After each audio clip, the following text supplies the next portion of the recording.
Margaret Ellis used to say that love saved her life, and for a long time, anyone who met her believed that completely, because when she spoke about Daniel Reeves, her voice carried the kind of quiet certainty that only comes from surviving years of loneliness and finally finding someone who makes the world feel steady again. Someone who listens when no one else does. Someone who notices the small details that others overlook. And on the night she married him, standing beneath soft lights in a modest hall surrounded by people who had watched her rebuild herself piece by piece, she smiled in a way that felt genuine and deeply earned, holding his hands as though she had finally reached the place she had been searching for, never imagining that years later she would sit alone in that same house, replaying every memory, every word, every silence, trying to understand how the man she trusted most could become the center of a truth so unsettling that it would force her to question whether any part of their life together had ever been real.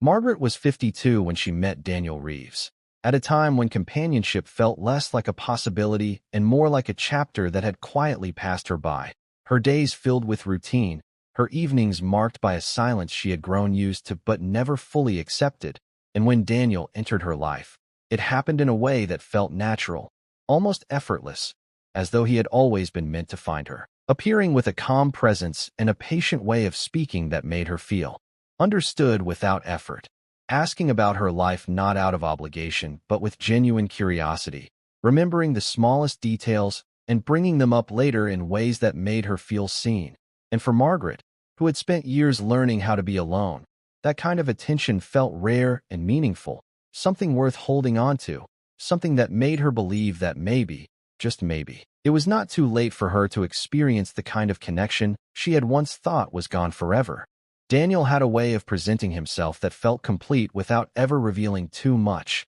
offering pieces of his past in a manner that seemed open yet carefully measured, speaking about a career that required travel, a family he had grown distant from over time, and a life that sounded ordinary enough to avoid suspicion while still carrying just enough intrigue to keep Margaret interested. And each time she asked a question, his answers came smoothly, with a steady tone that discouraged doubt, the kind of tone that made it easier to accept what he said rather than look for what might be missing. And Margaret, who valued peace over confrontation, found comfort in that, choosing to focus on how he made her feel rather than the gaps in his story, because the feeling he gave her was something she had not experienced in years, a sense of calm that made everything else seem less important. Their relationship moved forward with a quiet consistency, built on routines that gradually intertwined their lives, shared meals, evening conversations, small gestures that reinforced the sense that they were building something real. And for a while, it truly felt that way. Daniel becoming a steady presence in Margaret's world, someone she could rely on, someone who seemed to understand her without needing explanation. And when he proposed, it did not feel sudden or unexpected. It felt like the natural continuation of everything they had already begun, a step that confirmed what she already believed, that she had found someone who saw her for who she was and chose her anyway. And in that moment, Margaret allowed herself to fully embrace the idea of a future she had once thought was out of reach, trusting that the foundation they had built together was strong enough to carry them forward. Before we go any further, let us know in the comments where you are watching from. Please hit that subscribe button so you never miss any of our upcoming Story Nest videos. This story is only the beginning. The early years of their marriage settled into a rhythm that felt comfortable, marked by the kind of predictability that Margaret had come to appreciate. Mornings that began with quiet routines,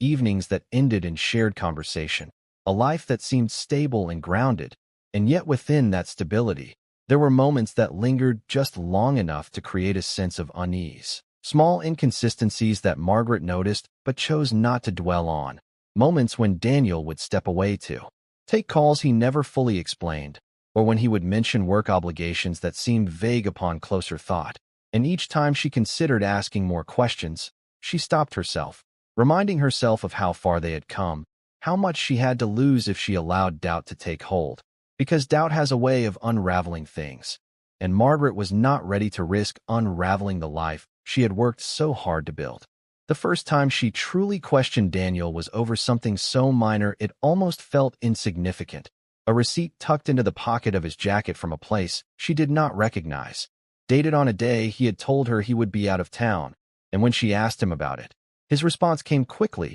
with just enough detail to sound convincing, explaining that his plans had changed at the last minute, that he had forgotten to mention it, and Margaret nodded, accepting his explanation even as a small part of her hesitated, because questioning him further would mean acknowledging that something might be wrong, and acknowledging that possibility felt far more unsettling than accepting his answer. And so she let it go, convincing herself that it was nothing, that it was simply a misunderstanding. But the feeling did not disappear. It lingered quietly, resurfacing in moments when she least expected it. As time passed, those moments began to accumulate, each one subtle on its own, each one easy to explain away, yet together forming a pattern that Margaret could no longer ignore, a pattern that suggested there was more to Daniel's life than he had ever allowed her to see. And with each passing day, the questions she had once pushed aside became harder to dismiss, growing into a quiet tension that settled beneath the surface of their relationship,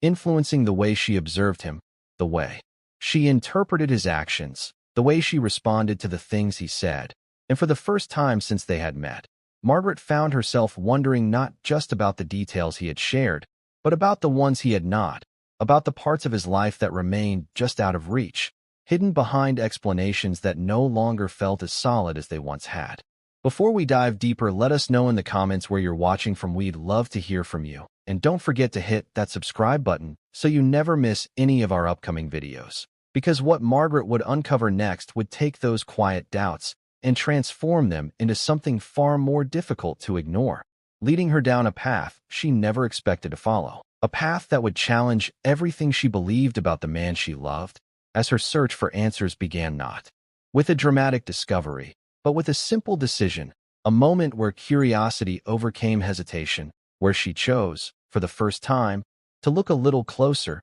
to pay a little more attention, and that decision, as small as it seemed at the time, would become the turning point that set everything else into motion. It started with a phone call that Daniel took late one evening, stepping outside with a level of urgency that immediately caught Margaret's attention. His voice lowered just enough to make the conversation indistinct, yet the tone carried something she had not heard before, a tension that stood in contrast to the calm demeanor he usually maintained. And when he returned, offering a brief explanation about work, Margaret nodded as she always had. But this time, something felt different. This time she did not let the moment pass as easily. This time she found herself replaying the sound of his voice, the way he had moved, the slight hesitation before he spoke, and for the first time, she allowed herself to consider the possibility that the answers he gave her might not be the full truth. The following days brought more moments that seemed to confirm her growing unease, small changes in his behavior that might have gone unnoticed before,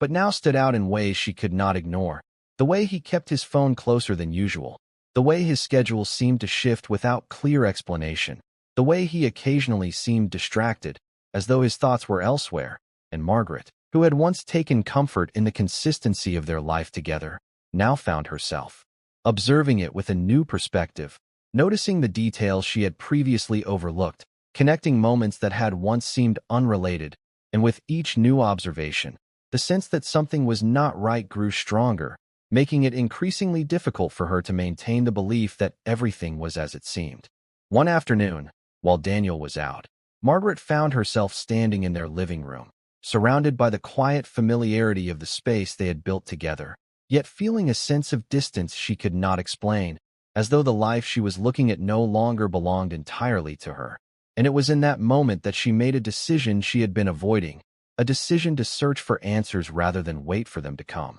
Moving through the house with a cautious determination, opening drawers she had never felt the need to open before, looking through documents she had never questioned, telling herself that she was simply trying to understand, that there was nothing wrong with wanting clarity, and yet beneath that reasoning was a deeper awareness that what she might find could change everything. What she discovered at first did not seem like much, a collection of small inconsistencies that, taken individually, could still be explained, documents that did not quite match the timeline Daniel had described, names that appeared without context, details that felt incomplete. But as she continued, as she allowed herself to go further than she ever had before, those inconsistencies began to form a clearer picture, one that suggested a level of complexity she had not anticipated, and with each new piece of information, Margaret felt the foundation of her understanding begin to shift. The certainty she had once held replaced by a growing realization that the man she had built her life with might be someone she did not fully know. And as she stood there, holding evidence that she could not yet fully interpret, one thought began to take shape with a clarity that was impossible to ignore, a question that would follow her from that moment forward, shaping every decision she made, every step she took as she moved closer to the truth, a question that seemed simple on the surface, yet carried a weight she was not prepared to face. And that question was this: if Daniel Reeves had nothing to hide, then why did everything she was finding suggest otherwise? And more importantly, how far was she willing to go to uncover the answer, knowing that once she did, there would be no way to return to the life she had known before? Margaret did not confront Daniel that evening, or the next, or even the week after, because what she had found was not yet enough to form a complete accusation, not enough to justify tearing apart the fragile sense of normalcy that still lingered in their home. And so she chose silence, a silence filled with observation, where every movement, every word, every glance from Daniel became something she quietly analyzed, something she measured against the growing collection of inconsistencies she had begun to uncover. And in that silence, her role within the relationship began to shift without him realizing it, from partner to observer, from participant to someone standing just outside the life they had built together, watching it unfold with a new awareness, one that made it impossible to return to the comfort she once felt, because once doubt takes root, it does not simply fade away, it grows, feeding on every unanswered question, every unexplained moment, until it becomes impossible to ignore. The documents she had discovered were not dramatic on their own, but they carried a subtle weight that became heavier the longer she looked at them. Names that appeared on financial statements she had never seen before, addresses that did not match any place Daniel had ever mentioned, dates that conflicted with stories he had told her about his past. And at first, Margaret tried to rationalize them, telling herself that there could be reasonable explanations, that perhaps there were aspects of his work she did not fully understand. But even as she formed those explanations, she felt a growing resistance to them, a quiet voice reminding her that the pattern forming in front of her was not random, that it suggested intention, and intention implied choice. And if Daniel had chosen to hide these details, then the question was not just what he was hiding, but why he had felt the need to hide it from her specifically. Over the following days, Margaret began to take small steps toward uncovering more, careful not to alert Daniel to her growing awareness, waiting until he left the house before revisiting the documents she had found, taking note of every detail, writing down names, dates, and locations in a notebook she kept hidden, turning information into something she could analyze, something she could piece together, and with each new entry, the sense that she was stepping into something far more complex than she had anticipated became harder to ignore, because the details did not simply suggest a hidden aspect of Daniel's life. They suggested multiple layers, overlapping timelines, connections that extended beyond anything he had ever shared with her. And as those connections began to take shape, Margaret realized that she was no longer searching for a simple explanation. She was trying to understand a life that had been carefully constructed in ways she had never been meant to see. One name in particular appeared more than the others, recurring across different documents in a way that immediately caught her attention, a name that Daniel had never mentioned, yet seemed to hold a level of importance that could not be dismissed, and Margaret found herself returning to it repeatedly, saying it quietly to herself as though it might reveal something simply through repetition, trying to place it within the context of what she knew about Daniel, but finding nothing that connected. And it was that absence of connection that unsettled her the most,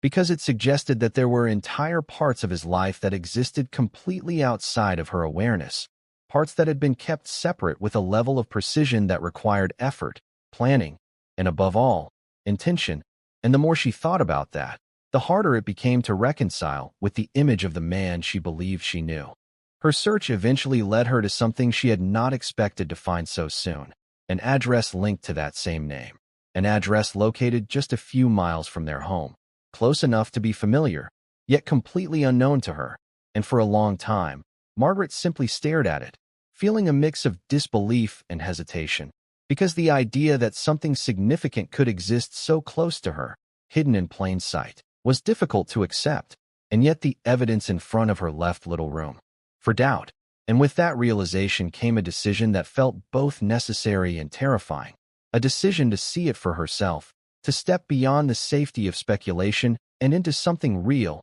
something tangible, even if it meant confronting a truth she was not ready to face. The drive to that address felt longer than it actually was, each passing street bringing with it a growing sense of tension that settled deep within her chest, a quiet awareness that she was crossing a line she could not uncross, that whatever she found at the end of that journey would change the way she saw everything that came before it. And as she approached the location, slowing her car as the numbers on the houses began to match the one she had written down, she felt a moment of hesitation, so strong it nearly stopped her completely, a moment where she considered turning back, convincing herself that it was better not to know, that some questions were safer left unanswered. But that moment passed, replaced by a determination that had been building since the first doubt had taken hold, and she continued forward. What she found was not what she had expected, and in many ways, that made it more unsettling, because the house itself appeared ordinary, well-kept, quiet, the kind of place that blended easily into its surroundings, offering no immediate indication that it held any significance at all. And for a brief moment, Margaret wondered if she had made a mistake, if she had misinterpreted the information she had found. But then she saw something that erased that doubt completely, something that connected this place directly to Daniel in a way that could not be explained away. A familiar car parked in the driveway, one she recognized instantly, not because she had seen it often, but because she had seen it just enough times, mentioned casually by Daniel as belonging to a colleague, someone he worked with on occasion, someone whose name had never seemed important until now. Margaret remained in her car for a long time, watching the house from a distance, her thoughts moving rapidly as she tried to make sense of what she was seeing, because the presence of that car suggested a connection that went beyond coincidence, a connection that raised questions she was not prepared to answer. And as she sat there, debating what to do next, the front door of the house opened, and in that moment, everything shifted, because the person who stepped outside was not a stranger, not someone she could dismiss as unrelated, but someone whose presence made it impossible to deny the truth any longer, someone who turned what had been suspicion into certainty. It was Daniel. He stepped out with a familiarity that suggested this was not his first time there, moving with ease, pausing briefly as he spoke to someone still inside, his posture relaxed in a way Margaret had only ever seen in the comfort of their own home. And as she watched, unable to look away, another figure appeared in the doorway, a woman, standing close enough to him to suggest a level of intimacy that could not be mistaken. And Margaret felt something shift within her, not just the realization of what she was seeing, but the deeper understanding of what it meant, because this was no longer about unexplained documents or hidden details. This was something undeniable, something that existed in front of her in a way that could not be ignored or rationalized. The moment lingered longer than she expected, stretching into something that felt almost unreal, as though she were watching a scene that did not belong to her life, a scene that existed separately from everything she believed to be true. And yet it was real, undeniably real. And as Daniel stepped closer to the woman, speaking to her in a way Margaret could not hear but could somehow understand, the weight of that reality settled in, bringing with it a clarity that was both painful and unavoidable, because whatever explanation she had once been willing to accept no longer applied. Whatever trust she had once held was no longer intact, and the life she had built with him now stood on a foundation she could no longer recognize. Margaret did not approach them. She did not call out. She did not make her presence known, because in that moment, she understood something important, something that shaped the decision she made next, and that was this: confronting him now would only give him the opportunity to explain, to manipulate, to reshape the narrative in a way that left her questioning her own perception. And she was no longer willing to question what she had seen, no longer willing to allow doubt to replace clarity. And so she made a different choice, a quieter one, to leave without being noticed, to return home with the knowledge she had gained, and to continue searching for the truth on her own terms, because whatever Daniel was hiding, she now knew it was far more significant than she had ever imagined. That night, As she sat alone in the house they shared, the silence felt different, heavier, filled with a presence that had not been there before, the presence of knowledge, of awareness, of a truth that had begun to reveal itself but was still incomplete. And as she replayed the events of the day in her mind, one realization became impossible to ignore, a realization that brought with it a new level of urgency. Because what she had witnessed was not just evidence of a hidden relationship, it was evidence of a life that existed alongside her own, a life that Daniel had maintained with a level of consistency that required planning, effort, and above all, intention. And that meant one thing: this had not happened by accident. This was not a recent development. This was something that had been part of his reality for a long time. And as that realization settled in, another question followed, one that carried a weight she could not yet fully process, a question that would guide everything she did next. Because if Daniel Reeves had built a second life so close to the one he shared with her, then how many other lives might exist beyond the one she had already begun to uncover? And more importantly, how far did it all go? And what would happen when she finally reached the end of it? Because something told her that the truth, when fully revealed, would not just change the way she saw him, it would change the way she saw everything. Margaret Ellis did not sleep that night, and by morning, the version of her life she had been living no longer felt stable enough to return to, because what she had seen outside that quiet house had confirmed something far deeper than betrayal. It had revealed a structure, a pattern, a level of organization that could not exist without purpose. And as she sat at her kitchen table, the notebook in front of her filled with names, dates, and fragments of a life she was only beginning to understand, she realized that she was no longer searching for proof. She was mapping something much larger, something that extended beyond a single relationship. And with that realization came a shift in her thinking, a move away from emotional reaction and toward careful observation. Because whatever Daniel Reeves had built, it was not fragile, it was deliberate, and uncovering it would require patience, restraint, and a willingness to see the truth exactly as it was, without allowing hope or fear to reshape it into something easier to accept. Over the next several days, Margaret expanded her search, returning again and again to the information she had gathered, connecting details that once seemed unrelated, tracing patterns that began to form a clearer picture.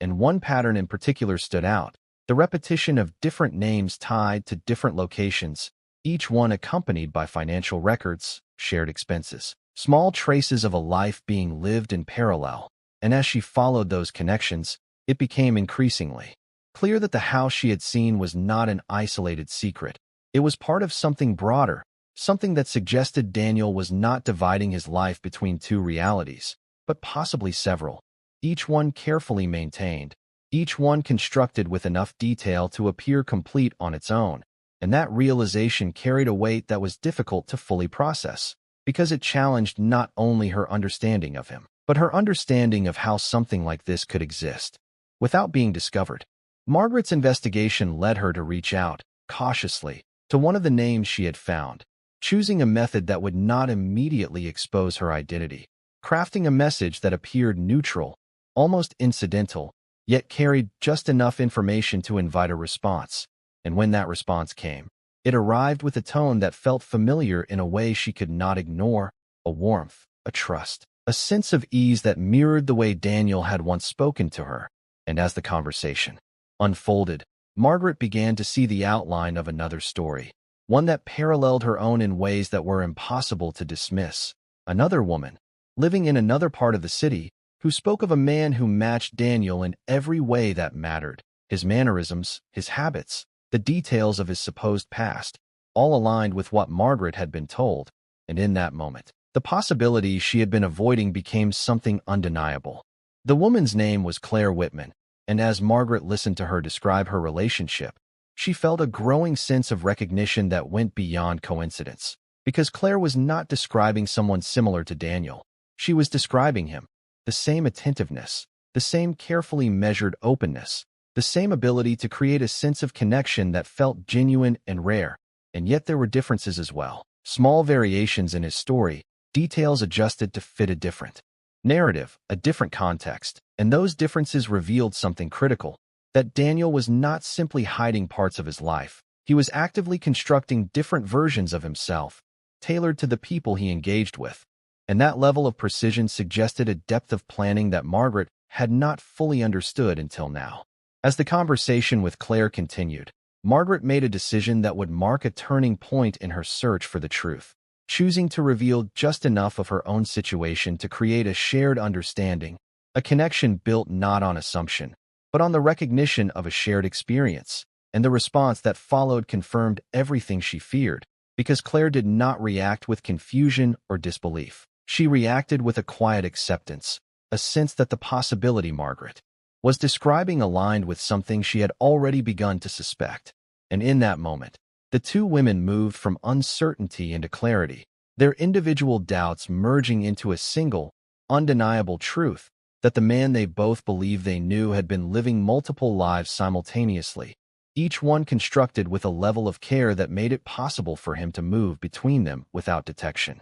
The realization brought with it a new level of urgency, because if Daniel had maintained these separate lives for as long as it appeared, then the implications extended far beyond personal betrayal, suggesting a pattern of behavior that could not be dismissed as coincidence or misunderstanding. And together, Margaret and Claire began to compare details, aligning timelines, identifying overlaps, tracing movements that revealed how he had managed to sustain these relationships without raising suspicion. And what they uncovered was both methodical and unsettling, a system built on routine, on carefully timed absences, on explanations that had been refined over time, allowing him to maintain the illusion of presence in multiple places. And as each new detail fell into place, the scope of what he had created became clearer, revealing not just deception, but control. Margaret soon realized that Claire might not be the only other person involved. And with that thought came the decision to widen their search,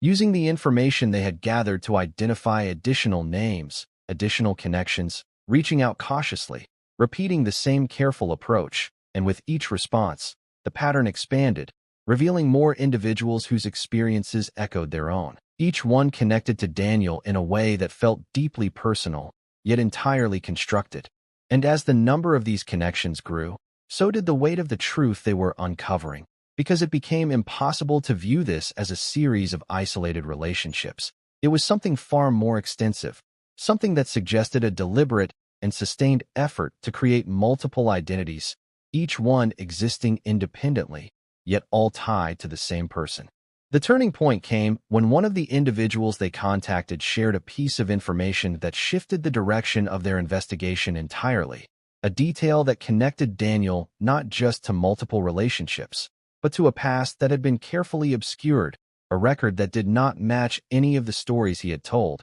a name that appeared in official documents that was not Daniel Reeves. And as Margaret examined this new information, she felt a sense of clarity that was both unsettling and inevitable, because it confirmed what she had begun to suspect, that even the identity she knew him by might not be real, that the person she had built her life with could exist under different names, different histories, each one constructed with enough detail to withstand casual scrutiny, yet none of them representing the truth. Armed with this new understanding, Margaret made the decision to involve authorities, recognizing that what they had uncovered extended beyond personal deception into something that required investigation at a higher level. And when she presented the evidence, the response was immediate, because the pattern she and Claire had identified aligned with cases that had been difficult to track. Individuals who had reported financial loss, emotional manipulation, relationships that ended without explanation, leaving behind questions that had never been fully answered.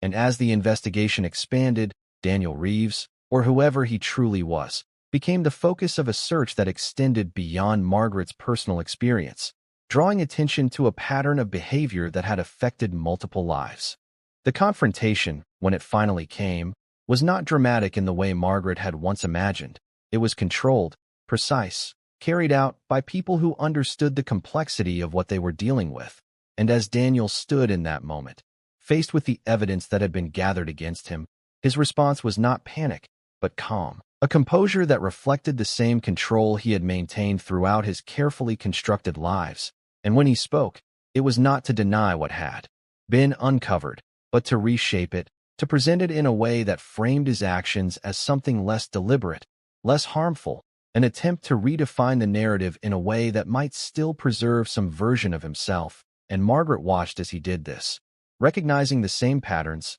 the same methods he had used with her, now applied in a different context. But this time, the narrative did not hold, because the evidence extended beyond what could be explained away, beyond what could be reframed into something acceptable. And as the investigation reached its conclusion, the truth that emerged was both definitive and incomplete, because while it confirmed the extent of what Daniel had done, the multiple identities, the relationships, the financial connections, it did not fully answer the question that had been at the center of everything from the beginning, which was not just what he had done, but who he actually was. And as Margaret stood at the edge of that realization, she understood that even now, even with everything that had been uncovered, there were still parts of him that remained out of reach. And in that understanding, there was a final realization, one that carried a weight far beyond the events that had brought her to this point, because it meant that the man she had loved was not just someone who had lied to her. He was someone who had existed in a way that made truth itself difficult to define, someone who had built a life not on a single identity, but on many, each one real to the people who experienced it, yet none of them complete. And as Margaret looked back on everything she had lived through, she was left with a question that could not be fully answered, a question that extended beyond her own experience and into something far more universal. Because if someone can create a life that feels entirely real while being built on layers of deception, then how does anyone truly know where reality ends and illusion begins? And more importantly, how many other stories like this exist, waiting to be uncovered? Margaret Ellis thought the truth would bring closure, that once everything had been uncovered and laid out in front of her, she would finally feel a sense of resolution, something that would allow her to place the past behind her and begin again. But what she came to understand instead was that truth does not always arrive as something clean or complete. Sometimes it arrives in fragments, in pieces that explain just enough to answer one question while creating several more. And as the investigation into Daniel Reeves reached its final stages, Margaret found herself standing in that space between knowing and not knowing, holding on to facts that confirmed the life she had lived was built on deception, yet still unable to fully grasp the identity of the man at the center of it all. Because even as authorities pieced together his actions, traced his movements, and documented the lives he had intersected with, there remained a distance between the evidence and the person, a gap that no amount of information seemed capable of closing. The official findings painted a picture that was both detailed and incomplete, confirming that the man known as Daniel Reeves had operated under multiple identities for years, moving between them with a level of consistency that suggested long-term planning, establishing relationships that mirrored one another in structure, yet differed just enough to avoid overlap, maintaining financial systems that allowed him to support these separate lives without drawing immediate attention. And while these details provided clarity on how he had done what he did, they offered very little insight into why, because motivation, unlike action, does not always leave a clear trail, and in the absence of a definitive explanation, those who had been affected were left to form their own interpretations, each one shaped by personal experience, each one attempting to make sense of something that resisted simple understanding. Margaret listened as investigators outlined their conclusions, hearing the facts presented in a way that stripped them of emotion, reducing years of her life to a sequence of actions and outcomes. And while she understood the necessity of that approach, she also felt the distance it created, because the story they described was not the one she had lived. It was a version of it, one that captured the structure but not the feeling, the reality but not the meaning. And as she sat there, she realized that the answers she had been searching for might never come in the form she expected, that there might not be a single moment where everything made sense, where the confusion resolved into clarity, and that realization brought with it a different kind of understanding, one that required her to accept uncertainty as part of the truth rather than something separate from it. In the weeks that followed, Margaret began the process of rebuilding, not in the sense of returning to what she had before, but in the sense of creating something new from what remained, a life that acknowledged what had happened without being defined entirely by it.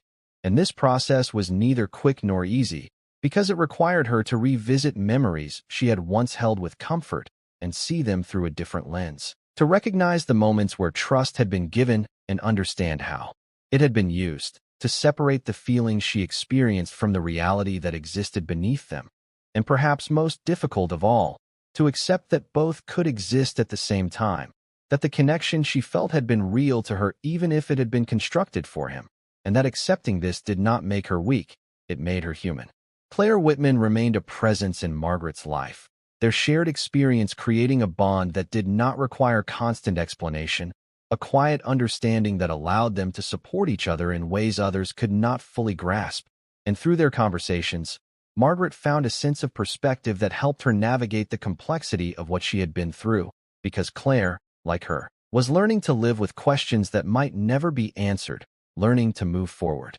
without the closure they had once believed was necessary. And in that shared process, they discovered something unexpected, that healing does not always come from understanding everything. Sometimes it comes from accepting that some things cannot be fully understood. There were moments, however, when the past returned with a clarity that felt almost immediate, moments when a familiar phrase, a memory, or even a quiet evening would bring Daniel back into focus, not as the figure he had been revealed to be, but as the person Margaret had believed him to be. And in those moments, the distinction between those two versions blurred in a way that was difficult to separate. Because memory does not always adjust itself to match new information, it holds onto the feeling of what once was. And Margaret learned that part of her journey would involve navigating that space, acknowledging the emotional reality of her experience while also holding onto the factual truth that had been uncovered, allowing both to exist without forcing one to erase the other. Months later, long after the investigation had concluded and the immediate impact of the revelations had begun to settle into something quieter, Margaret received something she had not expected, a letter, unmarked, delivered without return information, and for a long time, she simply looked at it, feeling a sense of hesitation that she could not fully explain, because even without opening it, she understood that whatever it contained would not be insignificant, that it would carry a weight, connected to everything she had been through. And when she finally opened it, reading the words written inside, she felt a shift, not in the sense of shock, but in the sense of recognition, because the tone, the structure, the careful choice of language all pointed to one conclusion, that this letter had been written by Daniel, or whatever name he had once used when he was with her. The letter did not offer an apology in the way she might have expected. It did not attempt to justify or explain his actions in a direct or conventional manner. Instead, it spoke in a way that reflected the same patterns she had come to recognize, acknowledging the existence of multiple lives without defining them, referencing connections without naming them. And within those words, there was a statement that stood out more than the others, a line that Margaret would return to again and again. Not because it provided clarity, but because it introduced a possibility she had not considered before, a possibility that reframed everything she thought she knew. And that line was this, that the identities he had created were not simply roles he played, but versions of himself that he believed were real in the moment he inhabited them. At first, Margaret dismissed the idea, seeing it as another attempt to blur the line between truth and deception. But the more she considered it, the more it challenged her understanding, because if what he was saying held any truth, then the structure of his actions might not fit into the explanation she had accepted. It suggested something different, something more complex, where identity was not fixed but fluid, where the boundaries between different versions of a person could shift, depending on context. And while this did not excuse what he had done, it introduced a question that had not been part of the narrative before, a question about whether the man she had known as Daniel Reeves had been entirely constructed, or whether he had been a part of something larger, a fragment of a person who existed across multiple realities of his own making. Margaret never responded to the letter. She never attempted to reach out or reopen the connection that had once defined such a large part of her life, because she understood that doing so would not lead to the answers she might have once sought, that it would only draw her back into a space she had worked hard to move beyond, and instead, she chose to keep it, not as a source of closure, but as a reminder, a piece of a story that did not have a clean ending, a story that existed in layers, much like the person at its center, and over time, that understanding became part of how she viewed the experience,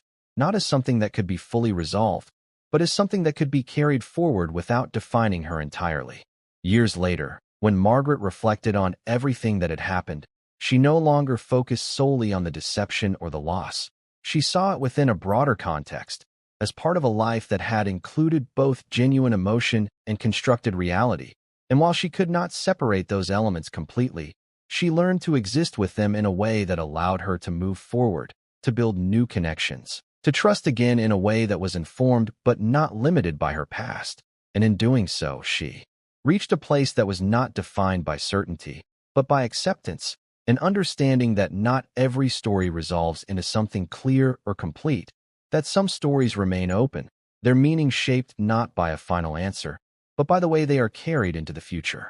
And so the story of Margaret Ellis and the man she knew as Daniel Reeves does not end with a single revelation or a moment of final clarity. It ends with a question, one that remains long after the details have faded, a question that asks not just what happened, but how it was possible, how someone can move through multiple lives, creating connections that feel entirely real to the people within them, while existing beyond the boundaries of any single identity, and more importantly, what that means for the way we understand trust, connection, and the people we choose to let into our lives. Because if someone can become exactly who you need them to be, in the exact moment you need it, then how do you distinguish between who they are and who they appear to be? And would you recognize the difference if it was happening to you? Subscribe to Story Nest. I will see you in the next one.